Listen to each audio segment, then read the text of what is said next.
Sebuah video yang menunjukkan aksi polisi membagi-bagikan beras saat pemberlakuan PPKM darurat di DKI Jakarta, viral di media sosial. Aksi simpatik tersebut tidak hanya dipuji oleh warga yang merekam video, tetapi juga warganet yang mengomentari. "Ada polisi bagi-bagi beras tuh.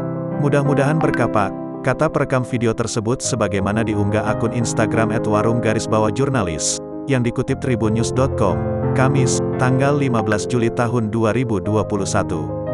Menurut keterangan unggahan, peristiwa tersebut terjadi di Jalan Pemuda, Jakarta Timur, Rabu, tanggal 13 Juli tahun 2021, lalu. Dalam video tersebut, tampak dua orang polisi, satu berseragam dan satu lagi tidak, membuka bagasi mobil yang berisi banyak paket beras. Kedua polisi tersebut lalu membagikannya kepada masyarakat yang menghampiri. Tidak hanya itu, polisi tersebut juga tampak mendatangi rumah-rumah warga sekitar, dan disambut baik oleh mereka sambil menjaga jarak.